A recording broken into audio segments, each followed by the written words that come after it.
안녕하세요. 5월 15일 금요일 새벽 예배를 하나님께 올려드립니다. 기도하십니다. 예수님 감사합니다. 오늘도 은혜로 하루를 시작하며 믿음으로 시작하게 하시니 감사합니다. 광야 같은 인생길, 사막 같은 인생길을 걸어가지만 사막의 강을 내시고 광야의 길을 내시는 그 하나님의 은혜를 힘입어 오늘도 달려가기를 소망합니다. 우리 사랑하는 성도님들 가운데 육체의 질병으로, 삶의 두려움으로, 마음의 곤란으로, 물질적인 어려움으로 하나님 앞에 눈물 흘리는 영혼들을 기억하여 주셔서 기적이 나타나게 하시며 회복되게 하시고 다시 한번 일어날 수 있도록 힘을 더하여 주시옵소서. 오늘도 말씀 가운데 함께 하시길 소망하며 예수님의 이름으로 기도했습니다. 아멘. 예찬송가 431장, 새찬송가 549장. 내 주여 뜻대로 행하시옵소서.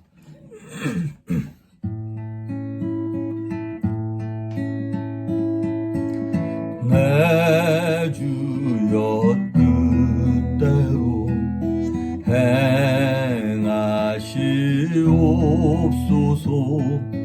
온 몸과 영혼을 다 주께 드리니 이 세상 오락관 주 인도하시고 날 유발하셔서 뜻대로 하소서. 내 주여 뜻대로 행하시옵소서. 큰 근심 중에도 낙심케 마소서. 주님도 때로는 울기도 하셨네. 날 유발하셔서 뜻대로 하소서. 내 주여 뜻대로 행하시옵소서. 내 모든 일들을 다 주께 맡기고 저 천성 향하여 고요히 가리니 살든지 죽든지 뜻대로 하소서.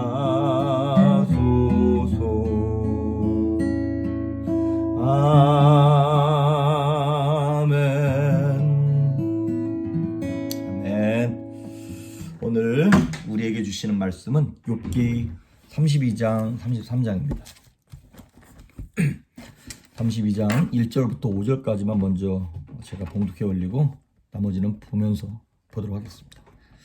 욥이 자신을 의인으로 여김으로 그 세 사람이 말을 그치니 람 종족 부스 사람 바라겔의 아들 엘리후가 화를 내니 그가 욥에게 화를 내면 욥이 하나님보다 자기가 의롭다 하며 또 세 친구에게 화를 내면 그들이 능히 대답하지 못하면서도 욥을 정죄함이라.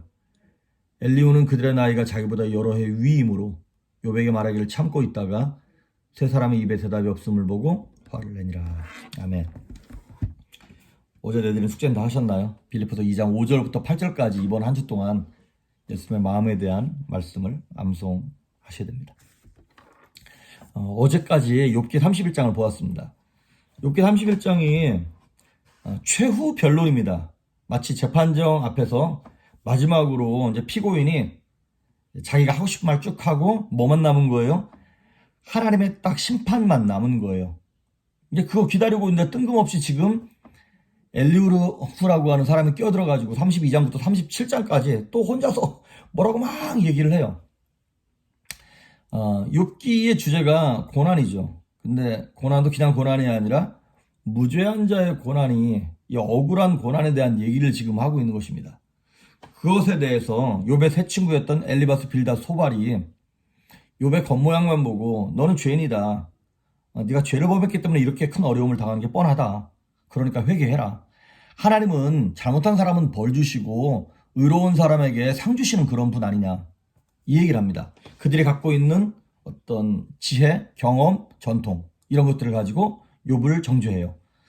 그것에 대해서 욥이 얘기하기를 오늘 2절도 마찬가지고 1절에 보니까 욥이 자신을 의인으로 여겼다 그랬죠. 2절에도 보니까 하반절에 욥이 하나님보다 자기를 의롭다 하며 나는 무죄하다라고 하는 얘기를 하다 보니까 마치 자기가 하나님보다 의롭다라고 얘기하는 것처럼 주변 사람들에게 이렇게 보였던 것이죠.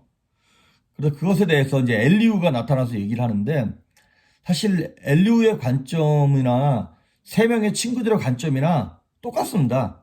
근데 한 가지 이제 다른 게 뭐냐면 엘리후는 이런 얘기를 하는 거예요.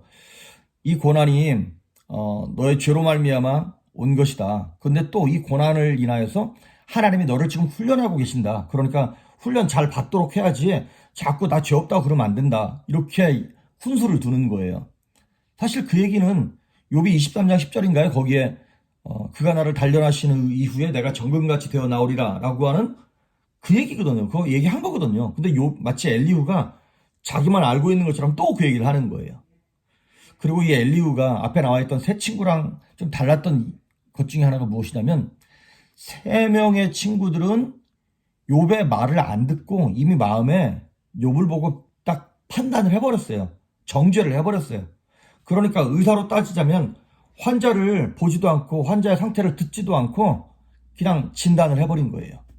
그런데 하지만 적어도 엘리후는 욥기 4장부터 31장까지 왔다 갔다 하는 얘기를 다 듣고 난 다음에 진단을 하는 거예요. 적어도 환자를 보고 지금 얘기하는 것이죠. 근데 이제 이 엘리후가 엘자가 들어갔잖아요. 이게 하나님이라는 뜻입니다. 나의 하나님이라는 뜻이에요. 그러니까 되게 신앙적인 이름인 것이죠.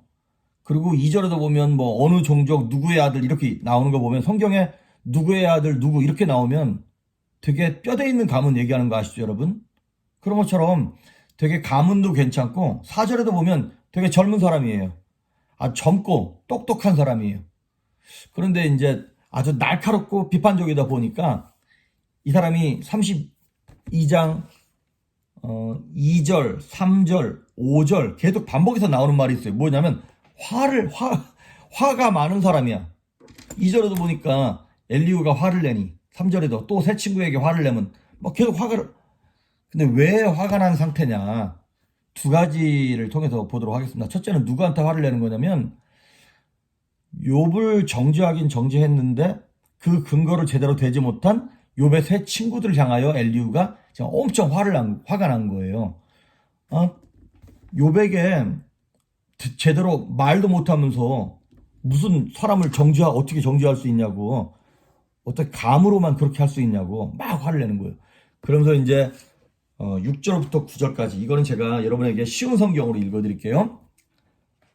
6절 부스 사람 바라겔의 아들 엘리후가 이렇게 말했습니다. 나는 어리고 당신들은 나이가 많기 때문에 내 생각을 말하지 못하고 머뭇거리고 있었습니다. 어른들 말씀하시는데 내가 좀 기다리고 있었습니다.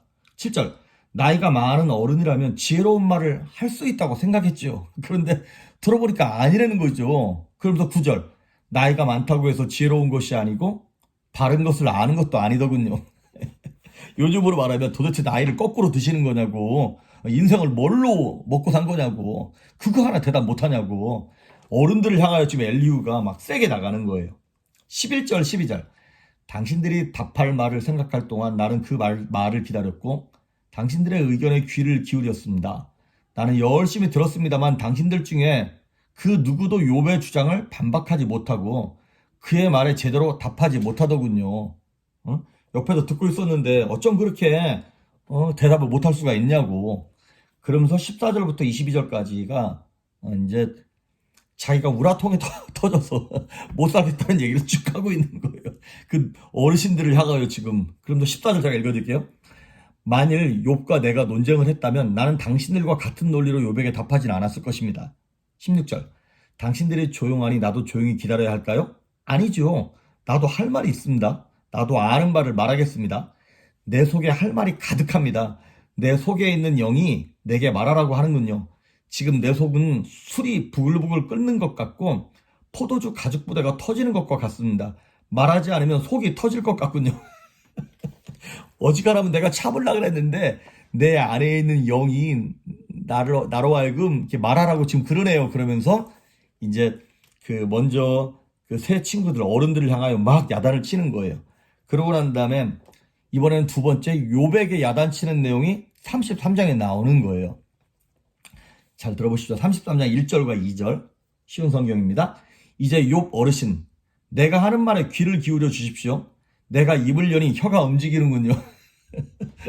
막 내가 입을 열자마자 내 안에 혀가 막 움직여서 말을 하네요. 그러는 거예요. 3절, 나는 양심대로 말하며 내 혀는 항상 진실만을 말합니다. 요즘으로 말하면 이런 거예요. 나는 양심에 거리끼는 말은 요만큼도 거짓말을 못해. 나는 진실만을 말하는 사람이야. 나는 틀린 말은 안 해. 뭐 이런 사람들 있죠. 이게 다 엘리후예요. 되게 똑똑하고 잘나고 괜찮은, 사실 괜찮아 보이는 것 뿐이지 괜찮은 사람은 아닌 거죠. 그런 생각을 했어요. 욥의 새 친구들은 어떤 사람 같으냐면 교회 안에서 신앙생활을 오래 한 어떤 그 교회라고 하는 틀 속에서만 자란 되게 전형적인 남을 가르치려고 드는 영적 꼰대들. 이건 나이만 많다고 꼰대가 아니라 남을 가르치려고 하는 사람들. 아니면 이런 사람들 있죠. 거 봐라. 내가 뭐라 그랬냐. 내가 너 그럴 줄 알았어. 이거 다 욥의 새 친구랑 똑같은 존재들인 거예요. 그리고 엘리후는 요즘으로 말하면 이런 사람들 있죠. 똑소리 나고 흐트러짐 없는 이게 율법적 엘리트 꼰대들. 이거 완전 사도 바울 같은 벼락이 전에, 예수 만나기 전에. 그래서 교회를 보면서 이렇게 얘기하는 사람들. 이게 교회냐고. 교회가 말이야 원칙도 없고 정의도 없고 이거 다 그러니까 세상으로부터 막 개독교라고 하는 얘기를 듣지 막 이렇게 얘기하는 사람들. 아니면 이런 율법적 엘리트 꼰대 아니면 열정이 너무 과한 막 근본주의자들. 막 아니면 이게 이 신비주의에 심취한 막 영적 근본주의자들 있죠. 이렇게 얘기하는 사람들. 요즘 교회는 다 죽었어. 어? 온라인으로 예배를 한다고? 말세야 말세. 목에 칼이 들어와도 다 같이 모여서 예배를 해야지.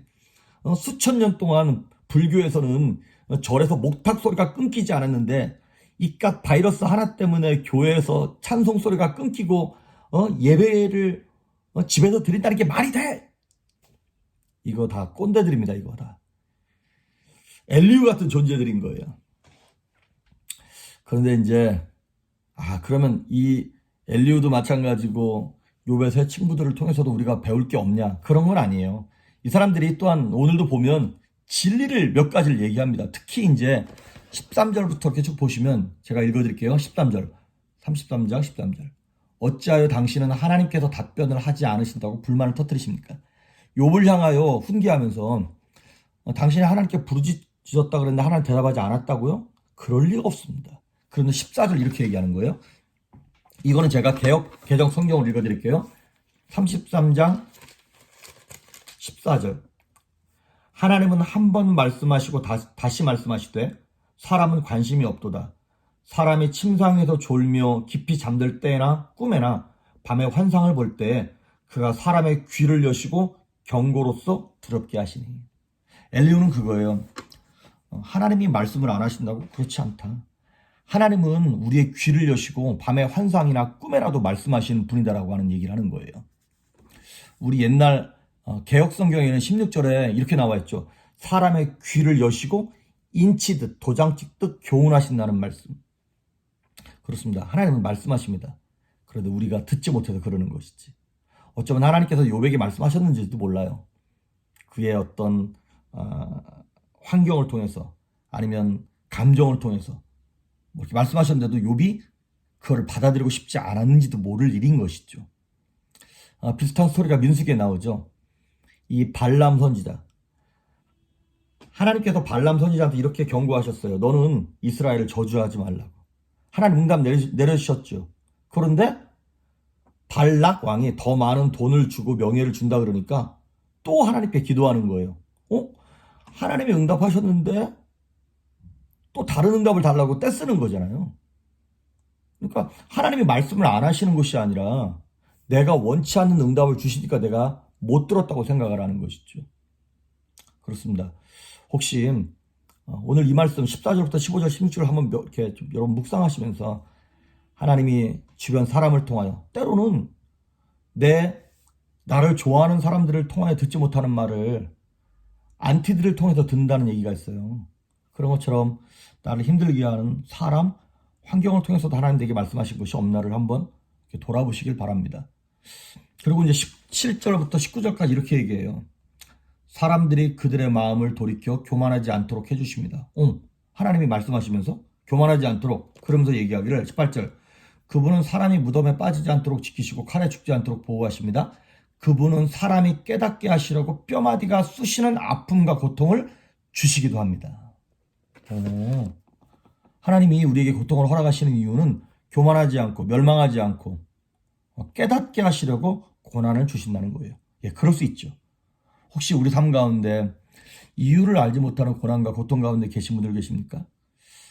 하나님이 우리에게 말씀하셨는데 우리가 깨닫지 못했는지도 한번 돌이켜보시고 아니면 나를 성장시키려고 하시는 하나님 뜻이 아닌가도 좀 돌이켜볼 수 있길 바랍니다. 히브리서 12장 8절에 이런 말이 있죠. 징계는 다 받는 것이거늘 징계가 없으면 사생자요 친아들이 아니니라. 징계 없는 아들이 어딨냐? 징계하지 않는 아버지가 어디 있냐? 이런 것처럼 죄 때문에 당하는 고난이라면 회개하면 되는 것이고 그렇지 않은 것이라면 나를 훈련하시기 위함인가 생각하시면 되는 것이고 그렇지 않은 것이라면 하나님이 이미 내게 말씀하셨는데 내가 못 깨닫는 것이라면 하나님 내 귀를 열어달라고 하나님께 기도하면 되는 것일 것입니다. 오늘 엘리후에 대한 얘기를 나눴습니다. 이제 내일도 그렇고 또 계속 이제 다음 주에도 이렇게 계속 얘기가 나오겠습니다만은 비록 욥에게는 맞지 않는 처방일지라도 저와 여러분에게는 맞는 처방일 수 있습니다.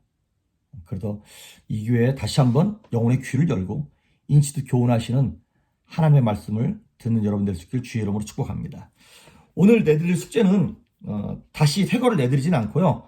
이번 주에 외웠던 빌립보서 2장 5절부터 8절 그 다음에 지난주에 보셨던 마태복음 5장 3절에서 10절 팔복에 관한 거 이 두 가지 내용을 이제 점점 길어지죠. 이거를 다시 한번 숙고하시길 바랍니다. 기도하십니다. 예수님 감사합니다. 밤에 꿈이나 환상 가운데서라도 인치도 교훈하시는 하나님의 음성을 들을 수 있도록 우리 영혼의 귀를 열어주시옵시고 깨닫고 돌이키는 우리 심령 될 수 있도록 인도하여 주시옵소서. 오늘도 하루를 승리할 수 있길 간절히 소망하며 예수님의 이름으로 기도했습니다. 아멘.